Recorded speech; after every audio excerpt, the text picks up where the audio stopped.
विश्वांजौ सवितर्दुरितानि परासु यद् भद्रं तन्नयासु।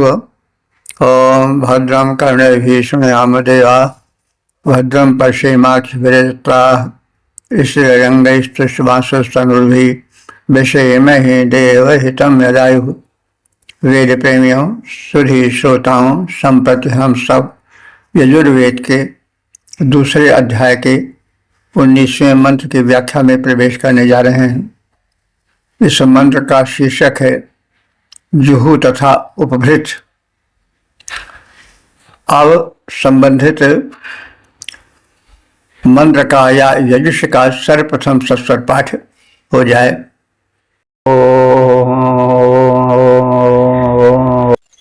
घृताचिस्थो धुर्जौ पातग्गो सुम्मने स्थाः सुम्मने माधत्तं मा जज्ञानामश्चात उपाचा जज्ञस्या शिवे सन्तिष्ठस्व वसविष्टे मे सन्तिष्ठस्व।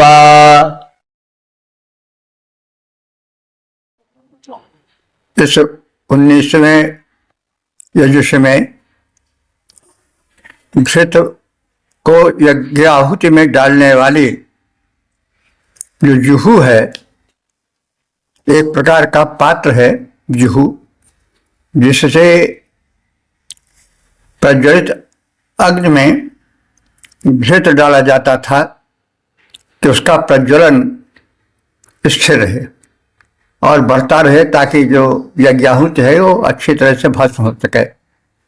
उसी कोटि में उपभृत भी है। उपभृत भी घी परोसने अथवा घी डालने का पात्र है। तो इनको संबोधित करके कहा जा रहा है कि हे जुहू तथा उपभृत, तुम दोनों घृताची अस्थो, घृत परोसने अथवा घृत डालने वाली हो। तुम दोनों धुर्योपातम, धुर्यो कहते हैं धुरवाह को, जो धुरा को वहन करे। वैसे तो गाड़ी में धुर वहन बैल करता है, लेकिन और किसी महत्वपूर्ण कार्य को भी वहन करना लक्षणा रूप में इससे जोड़ा जा सकता है। तो हे जुहू तथा उपभृत, तुम दोनों धुरवाह हो। जैसे दो बैल गाड़ी को खींचते हैं, शकट खींचते हैं, वैसे तुम यज्ञ कर्म को और आहुति रूप में घृत डालने की क्रिया को संपन्न करती हो, इसलिए धुरवाह हो। और पातम, जो धुरवाह है, जो यज्ञ के धुरी का वहन कर रहा है, अर्थात यज्ञ संचालन का भार संभाले हुए है, उस यज्ञ भारवाही धुरवाह को पातम मिलकर रक्षा प्रदान करो। यज्ञ भार वाहक रक्षित हो। सुमने अस्थ, सुम्न कहते हैं सुख को। हे जुहू तथा उपभृत, तुम सुख स्वरूपिणी हो। सुख स्वरूपिणी, सुमने अस्थ, सुख स्वरूपिणी हो, सुखस्थ हो। सुमने में धत्तम, मुझे भी सुख में सुस्थिर करो, हम भी सुखी सुस्थिर जीवन बितावें। यज्ञ, हे यज्ञ देव, ते नमः, तुम्हें नमस्कार है। यज्ञ शिवस्य तिष्ठस्व, तुम यज्ञ के कल्याण में स्थिर रहो, अडिग रहो। मैं इष्ट, हे यज्ञ देव, मेरे इष्ट में भी, कल्याण में भी संतुष्ट तुम संलग्न रहो। भावार्थ है, हे जुहू तथा उपभृत नाम की घृत परोसने या घृत डालने वाले पात्रों, तुम दोनों वेदिका में घृत डालने की क्रिया संपन्न करते हो, सुख स्वरूप हो, सुख में तुम सुस्थित रहो। तुम हमें भी सुख में जीवन बिताने की भूमिका बनाओ। और जो धुर्वाह हैं, यज्ञ कर्म के वाहक हैं, मुख्य संभालने वाले पात्र हैं, उनको सुरक्षा प्रदान करो। तुम यज्ञ वहन करने वाले की रक्षा करो। हे यज्ञ देव, तुम्हें नमन है। यज्ञ के कल्याण में संलग्न रहो और उसके साथ साथ मेरा भी कल्याण करते रहो, मेरे कल्याण में डटे रहो। तो जुहू की महत्ता, उससे यज्ञ कर्म और यज्ञ कर्म को संभालने वाले मुख्य धुर्वाह के रक्षा की कामना है। यज्ञ देव से आत्मरक्षण और सुख शांति कल्याण की कामना है। पद रूपांतरण है, हे जुहू तथा उपभृत दोनों घृत डालने में संलग्न रहो। हे जुहू तथा उपभृत दोनों घृत डालने में संलग्न रहो। हो सुख स्वरूपिणी सुस्थिर हो, वेदी में घृत परोसती रहो। हे यज्ञ देवता नमस्कार, हे यज्ञ देवता नमस्कार, हम सबके हित में लग जाओ। मंगलमय हो शुभ यज्ञ कर्म, मंगलमय हो शुभ यज्ञ कर्म। मेरा मंगल बनकर आओ, मेरा मंगल बनकर आओ। ओम वेद प्रेमियों, सुधीर श्रोताओं, संप्रति यजुर्वेद के दूसरे अध्याय के 20वें मंत्र की व्याख्या में प्रवेश करने जा रहे हैं। शीर्षक है रक्षार्थ प्रार्थना। अब संबंधित मंत्र का अथवा यजुष का सर्वप्रथम सस्वर पाठ हो जाए।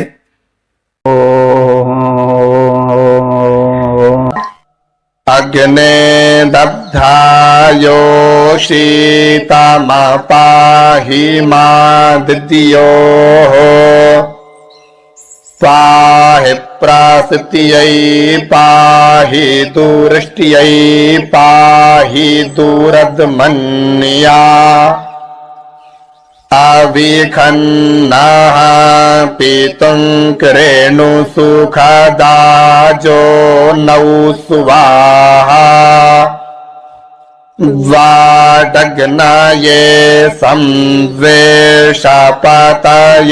स्वाहा सारस्वत्यै जशो भगिन्यै स्वाहा।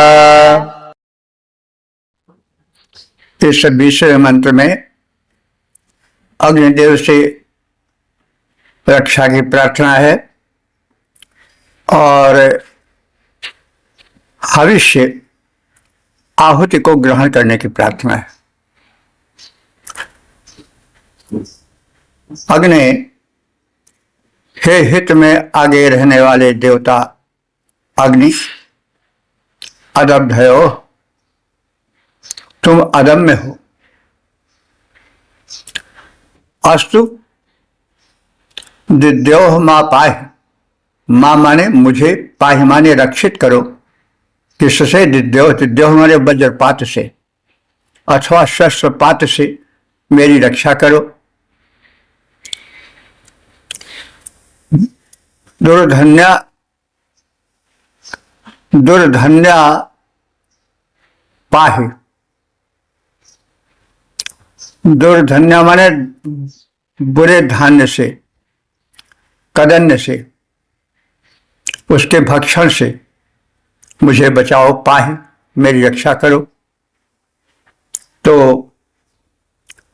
अन्न ही जीवन देता है और अन्न ही जीवन लेता भी है, ये समझ लीजिए।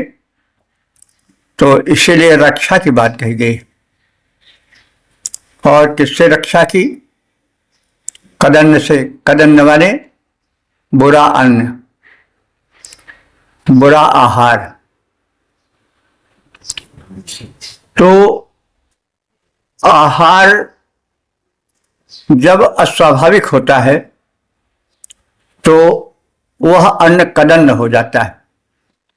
तो कदन्न के अंतर्गत आता है यदि व्यक्ति का अर्जन किसी को सताकर हो, अनुचित पथ से हो, तो भी वो अन्न कदन्न हो जाता है। लेकिन उससे बना भोजन भी और कदन्न हो जाता है और अभक्ष्य हो जाता है, उससे बड़ा अकल्याण होता है। इसलिए अग्नि देवता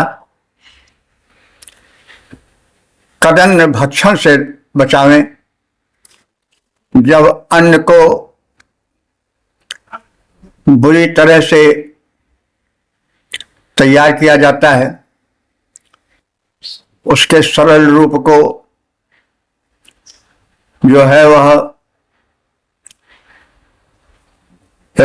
डबल रोटी में, बिस्कुट में और अन्य अखाद्य रूप में परिणत किया जाता है, तो वही अन्न, वही गेहूं, वही चावल, वही चना कदन्न बन जाता है। जब वो अखाद्य बनकर केवल जिह्वा स्वाद के लिए परोसा जाता है तो। और आहार में अन्न के अतिरिक्त जैसे लोग खाते हैं, जो खाते हैं वो आहार हो जाता है। गुटखा खा रहे हैं, पान का मसाला खा रहे हैं और तमाम अखाद्य खा रहे हैं, वो सब कदन्न है, बुरा आहार है। उससे तमाम रोग होते हैं। रोग के 14 आना से अधिक कारण कदन्न का भक्षण होता है। अन्न को जब अखाद्य बना दिया जाता है स्वाद के दृष्टिकोण से, जब उसे चाट के रूप में और अन्य स्वाद की दृष्टि से देखकर, स्वाद की दृष्टि से उसको तैयार करके अपनी उपयोगिता से दूर रख करके तैयार किया जाता है, तो सब कदन्न माने बुरा आहार हो जाता है। तो इस बुरे आहार से बड़ी दुर्दशा होती है, तरह तरह के रोग दोष होते हैं, बड़े भयंकर होते हैं, जीवन नरक बन जाता है। अनेक ऐसे रोग होते हैं उनके कारण, और उनके पीछे जो है आहार होता है बुरा। खान पान ये सब आहार है, पान भी आहार के अंतर्गत आ जाएगा।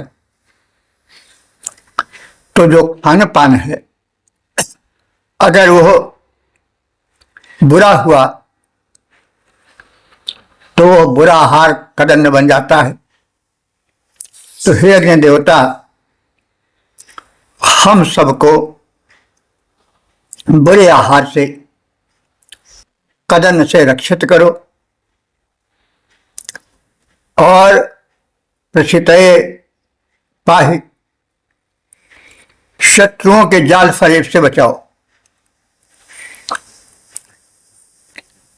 जाल फरेब करके शत्रु तरह तरह से अड़चनें, बाधाएं, कष्ट उपस्थित करते हैं, उससे रक्षा करो। और नाह पितुम अविषम किम, नाह माने हम सबके, पितुम माने पोषक, पालक अविषम अन्न को विष रहित करो, उसको अमृत में बनाओ। ऐसा करो कि सुषदा यौनौ हम सब सुखद घर में रहें और स्वाहा वहां पर स्वाहा पूर्वक यज्ञादि कर्म करें। अग्नये संवेश पते स्वाहा,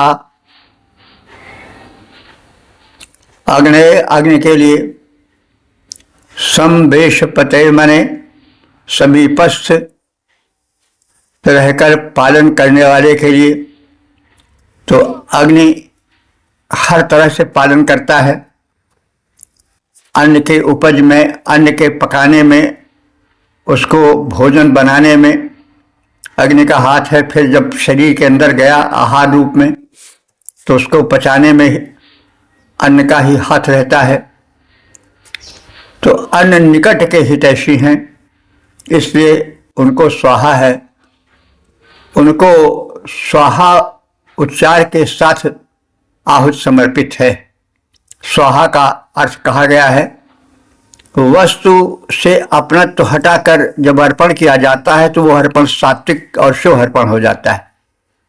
हे अग्नि देव, मैं स्वाहा पूर्वक तुमको हव्यान्न समर्पित कर रहा हूं। और यशो भगिन्यै,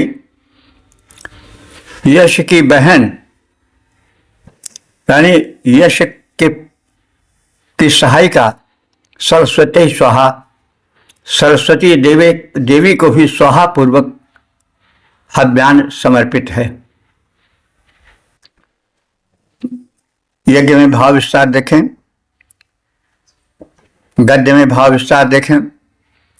हे अदम्य बहुभक्षी अग्निदेव, शस्त्र प्रहार से मेरी रक्षा करो, कदन्न भक्षण से बचाओ, शत्रुओं के जाल बट्टों फरेबों से रक्षा करो।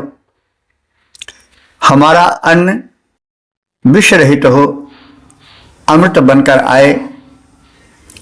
मेरे लिए सुखपूर्वक अपने आवास में रहने का सुयोग बनाओ।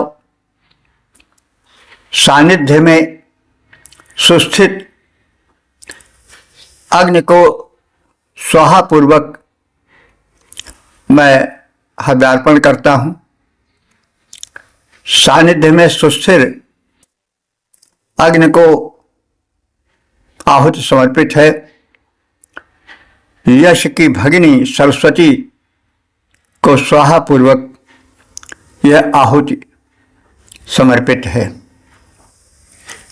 तद रूपांतरण शस्त्रों से, अरिके फरेब फंदों से हमें बचाओ। हे अग्नि देवता, शस्त्रों से, अरिके फरेब फंदों से हमें बचाओ। भक्षण से कदन्न के रक्षित कर जीवन विष रहित बनाओ। सुखपूर्वक घर में रह पाए, आहुति अग्नि में करते जाएं। भगिनी सरस्वती को आहुति अर्पित कर सुख पाएं। हे बहुभक्षी अग्नि देवता, हो अदम्य दुखहारी, बहु प्रकार से रक्षा करते जाओ देव हमारी। बहु प्रकार से रक्षा करते जाओ देव हमारी। ओम वेद प्रेमियों, सुधी श्रोताओं, संप्रति हम सब यजुर्वेद के दूसरे अध्याय के 21वें मंत्र की व्याख्या में प्रवेश करने जा रहे हैं। मंत्र का शीर्षक है देवों से निवेदन। अब संबंधित मंत्र का सर्वप्रथम सस्वर पाठ हो जाए।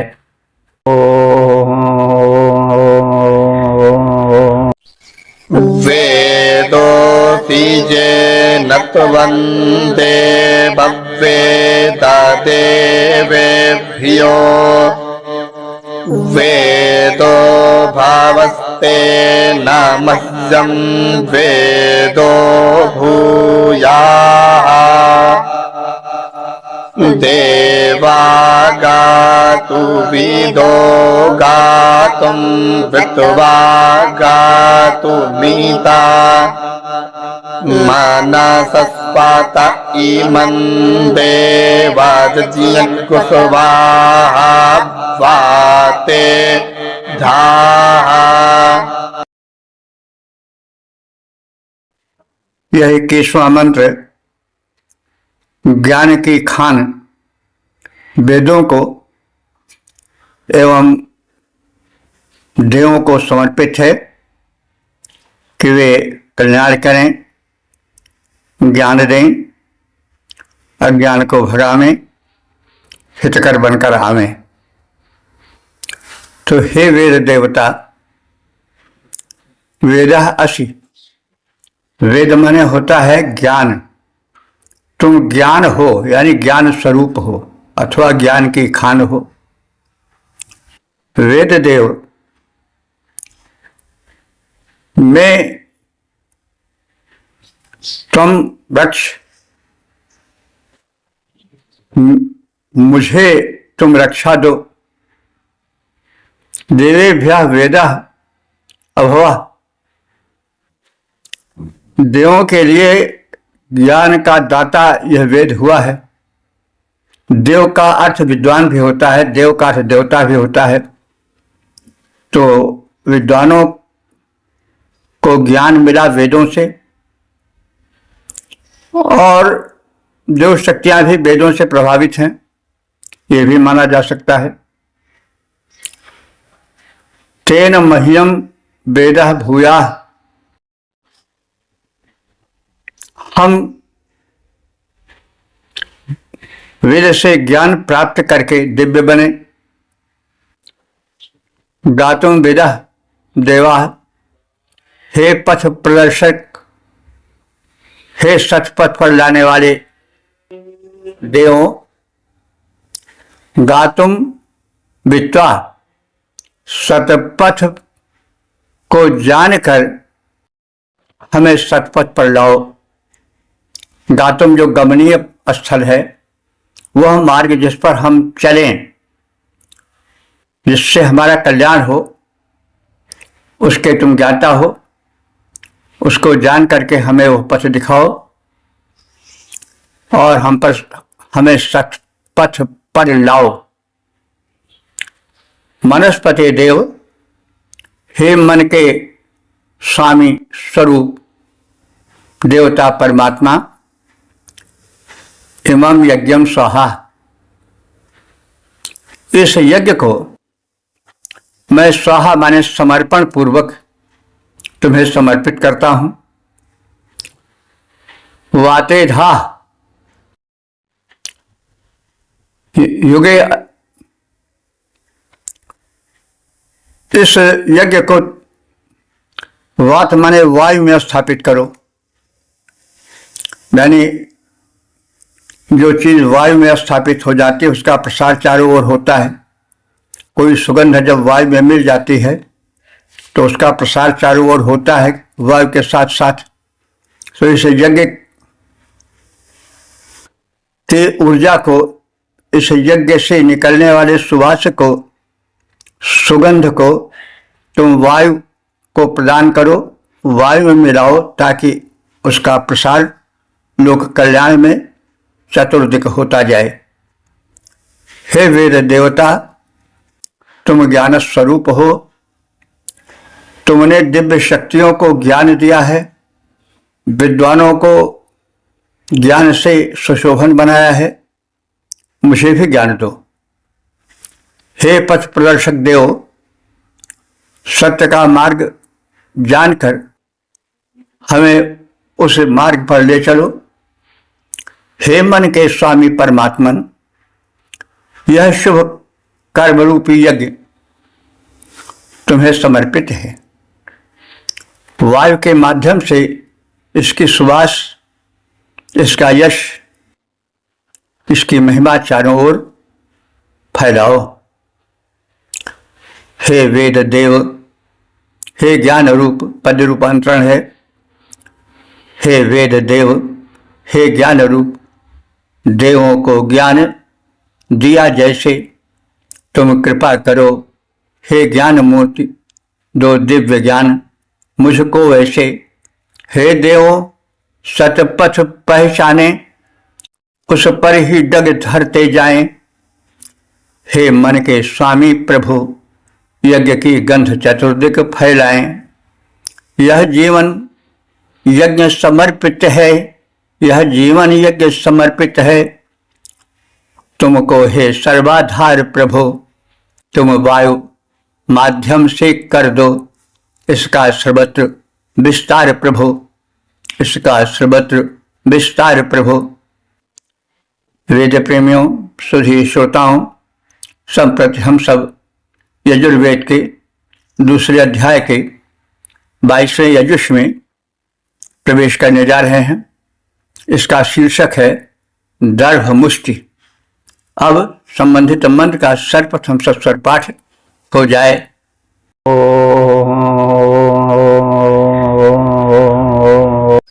संबारे ही रंकता गुहाविखा घृते न समा द्वितीयैर्वासुभिः सम्मारुद्भिः सामिन्द्रो विश्वा देवेभिरङ्कितान् दिव्यन्नाभो गच्छातु जत्स्वाहा।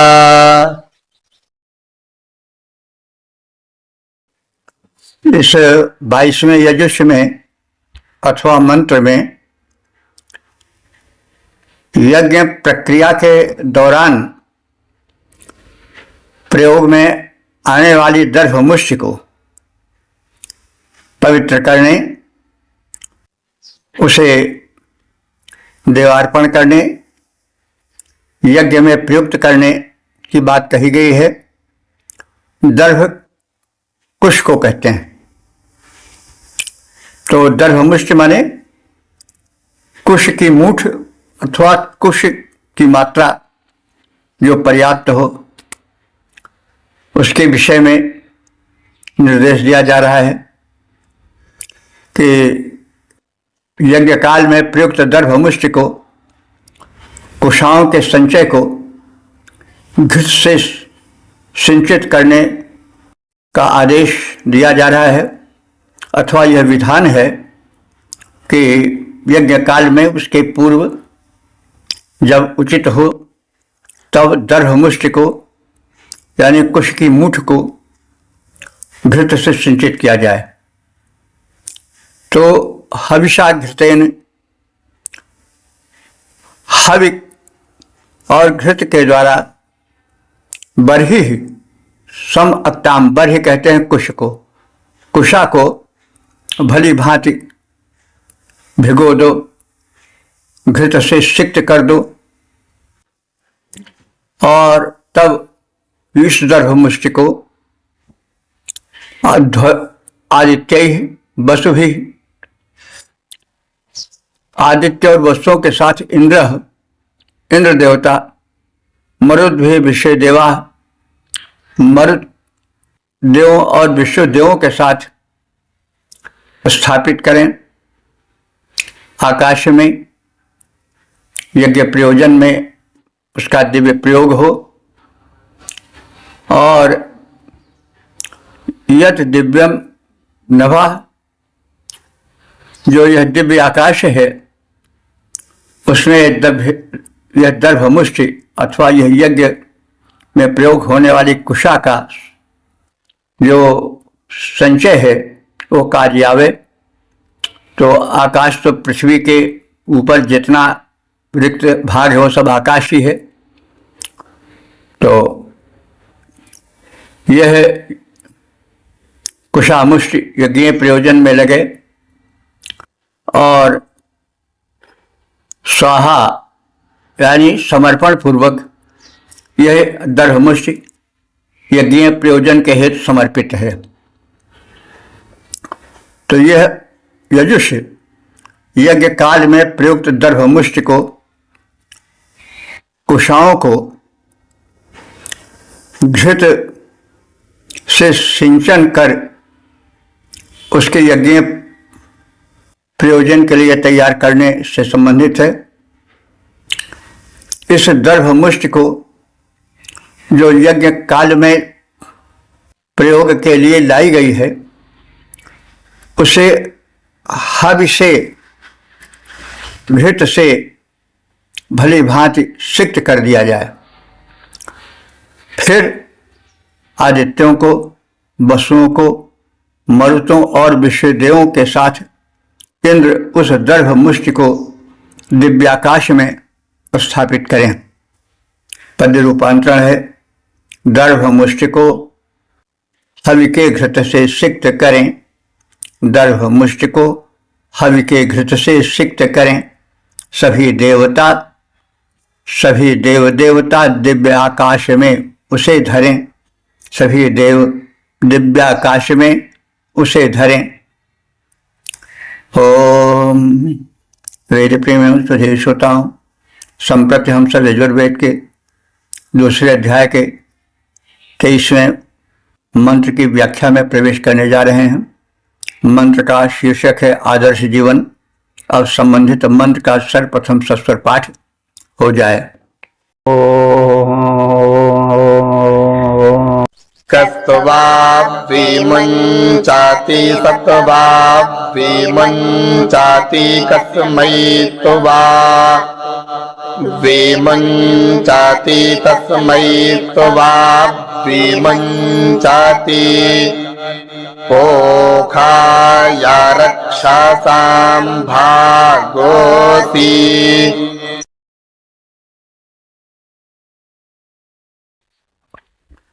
यह 23वां यजुष मानव जीवन के दिव्य प्रारूप को प्रस्तुत करने से संबंधित है। मानव जीवन कैसा हो, प्रश्नोत्तर के माध्यम से संक्षेप में बताया गया है। देखिए, बीच बीच में ज्ञान के प्रसंग डाल दिए जाते हैं, क्योंकि कर्म जब तक ज्ञान से नियंत्रित नहीं होता तब तक कर्म जो है वह विचलन पैदा कर सकता है। हम सब जानते हैं कि यदि दिव्य ज्ञान न हुआ तो यज्ञ कर्म दूषित हो सकता है, उसमें अपहरण, शोषण और अन्य प्रकार के स्खलन के प्रवेश की गुंजाइश या उसका अवकाश बना रहता है। इसलिए बीच बीच में ज्ञान की बातों को प्रवेश करा दिया गया है। ज्ञान से अनुशासित कर्म ही सत्कर्म बन पाता है। कोई कर्म अपने स्वरूप से ही सत्कर्म नहीं होता है। यदि उसका उद्देश्य, यदि उसके पीछे मनसा पवित्र नहीं है तो मानव का क्या कर्तव्य है, प्रश्नोत्तर माध्यम से इस मंत्र में कहा गया है। प्रश्न है कि हे साधक मनुष्यों, कह त्वः विमुंचति, वह कौन है जो तुमको अज्ञान से, मोहपाश से, पाप कर्म से विमुंचन कराता है, मोक्ष दिलाता है, छुड़ाता है, मुक्त करता है। उत्तर है सह त्वा विमुंचति, वो परम शक्ति परमात्मा तुम्हें पाप कर्मों से, अकरणीय से सुरक्षा प्रदान करता है, मुंचन करता है, मुक्त करता है। तस्मै त्वा विमुंचेत, किस लिए तुम्हें मुक्त करता है, यह प्रश्न है। उत्तर है तस्मै पोषाय त्वा विमुंचति, कि तुम पोषित, सत्य से पोषित, सत्कर्तव्य से पोषित, जीवन के दायित्वों के निर्वाह से पोषित पुण्यमय जीवन बिताओ और दोषों से विमुक्त जीवन बिताओ। रक्षसाम भागः, वैसे तो तुम्हारा जीवन राक्षसों का भाग बन चुका है, यानी मनुष्य में राक्षसत्व अधिक होता है, वो विकार की ओर जल्दी ढुलक जाता है। इसलिए वेद बड़ी अस्पष्ट बात कह रहा है कि वैसे तो मूलतः तुम राक्षसों के भाग हो, यानी राक्षसी प्रवृत्तियां तुम में जड़ जमाए हुए हैं, उनसे तुम ग्रस्त हो। इसलिए प्रथम तुम उनसे मुक्त बनो। सांसारिक मोह बंधनों से तुझ भोगासक्त जीव को कौन मुक्त करता है? भाव विस्तार है, प्रश्न रूप में प्रथम प्रस्तुति की जा रही है वाक्य की। सांसारिक मोह बंधनों से तुझ भोगासक्त जीव को भला कौन मुक्त करता है?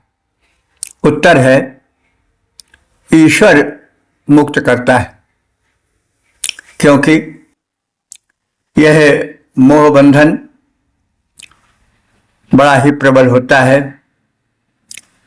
जब तक प्रभु की दया नहीं होती है तब तक यह मोह पाश छूटता नहीं है।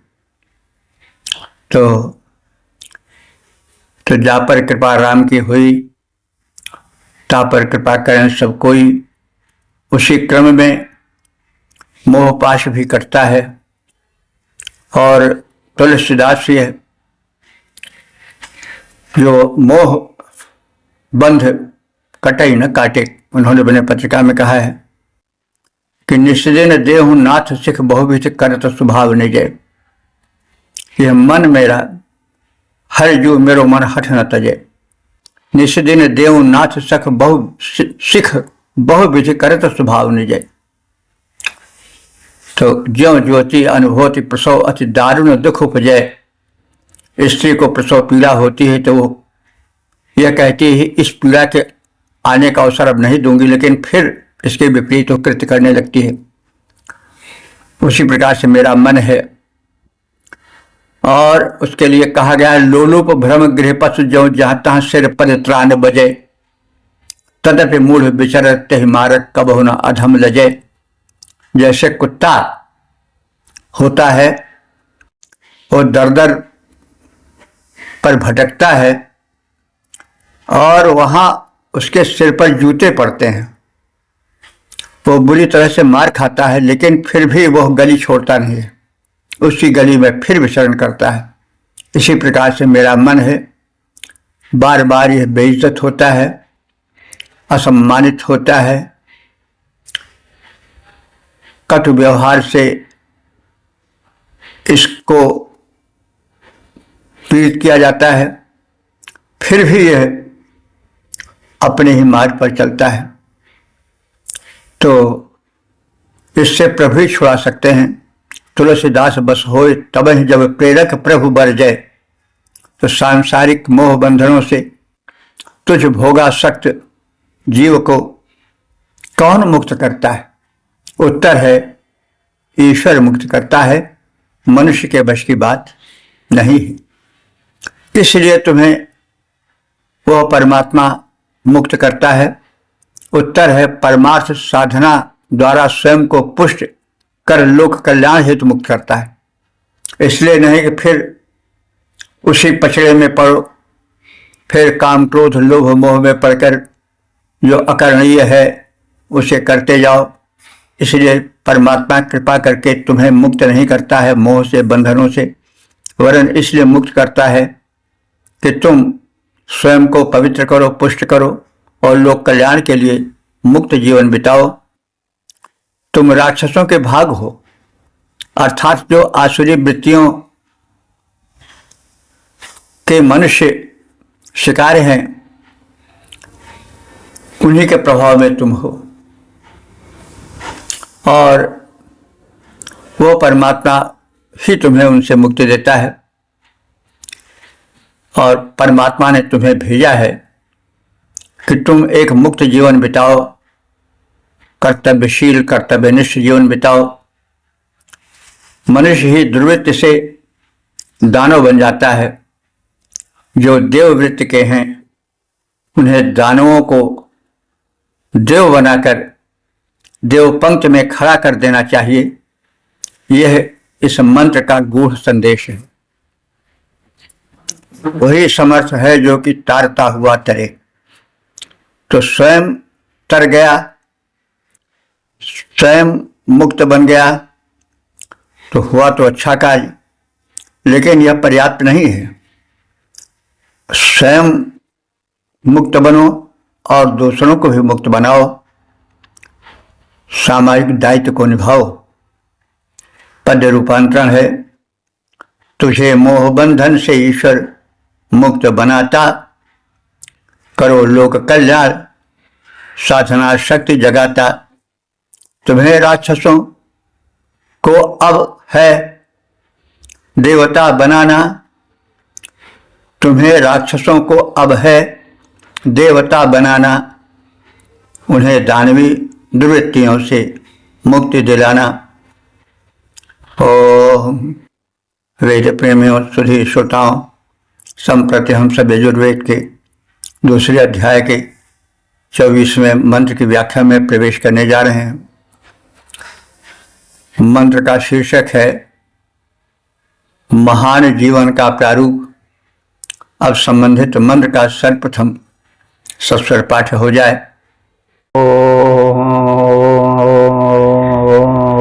संवर्चसा पायसा संतानो भीरागन् माहि मानसा सद्गु शिवेन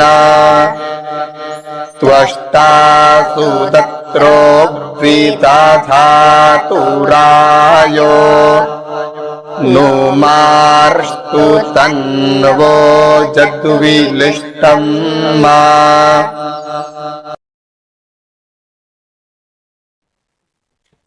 इस 24वें मंत्र में सुखी स्वस्थ समृद्ध जीवन की आकांक्षा की गई है। देखिए, सारे शुभ कर्मों के पीछे एक सुखी संपन्न जीवन की कामना होना स्वाभाविक है। केवल हम भगवत भक्ति ही पावें, जैसा कि बाद में मध्यकाल के हिंदी कवियों में तुलसी सूराज में कहा गया है कि चौहान सुजस सुमत संपत्ति कछु रिधि सिद्धि विपुल बड़ाई, हेतु रहित अनुराग राम पद बढ़े अनुदिन अधिकाई। ये सब बातें कही गई हैं, लेकिन यह युगीन परिस्थितियों से प्रभावित कथ्य है। वास्तविकता यह है कि मनुष्य अकिंचन जीवन नहीं चाहता है और चाहिए भी नहीं।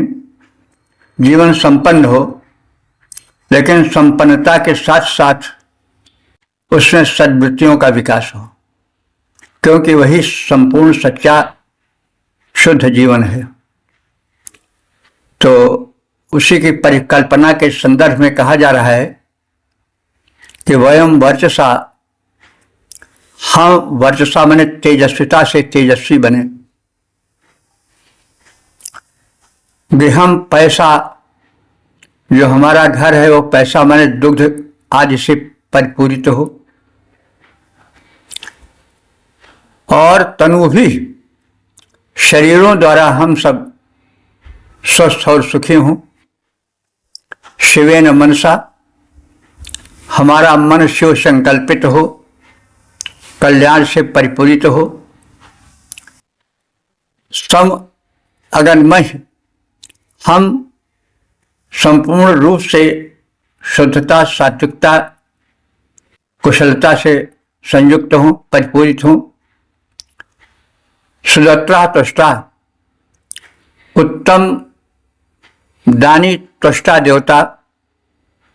राया दधातु, राय रई कहते हैं धन को। राय दधातु माने धनों को हम में धारण करावें, संपन्न बनावें।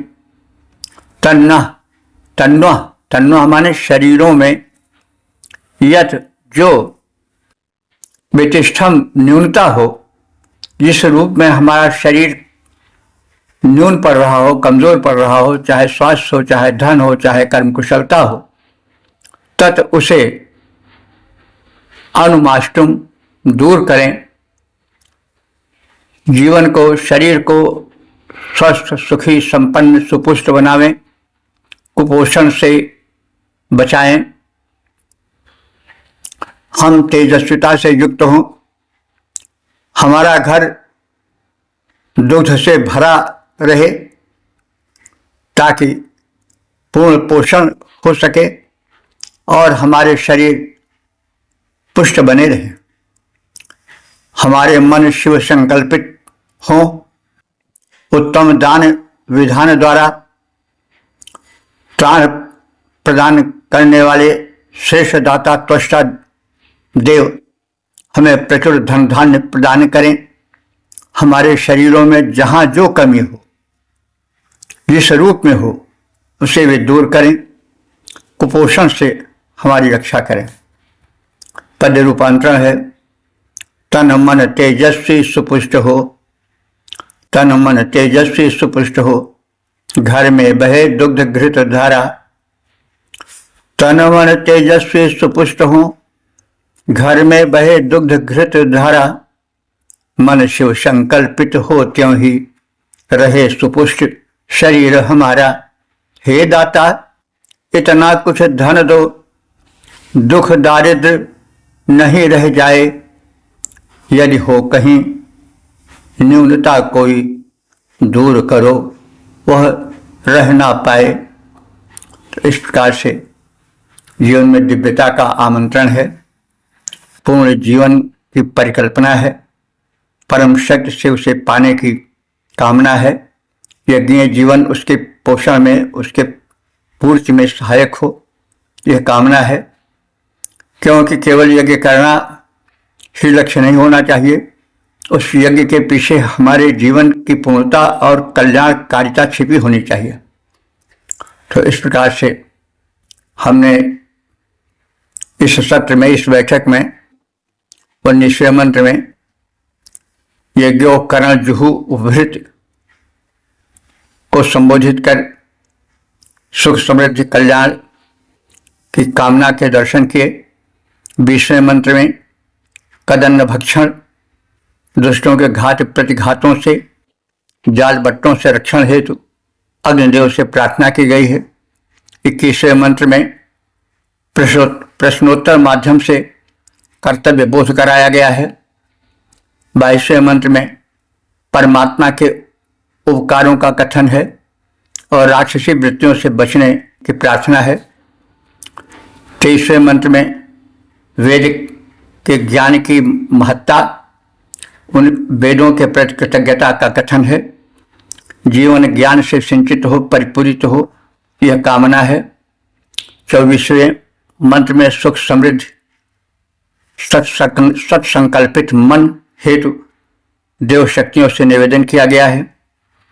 इस प्रकार से एक पूर्ण जीवन, कर्तव्यनिष्ठ जीवन, सुखी जीवन, संपन्न जीवन, पूर्ण जीवन की परिकल्पना की गई है और इसके लिए वेदार्थ की परम आवश्यकता है। यजुर्वेद का पाठ तो बहुत होता है, लेकिन वेदार्थ अल्प मात्रा में होता है। चाहिए कि अर्थ के प्रति समर्पित हों। तो इस निवेदन के साथ ओम सर्वे भवन्तु सुखिनः, सर्वे सन्तु निरामयाः, सर्वे भद्राणि पश्यन्तु, मा कश्चित् दुःख भाग् भवेत्।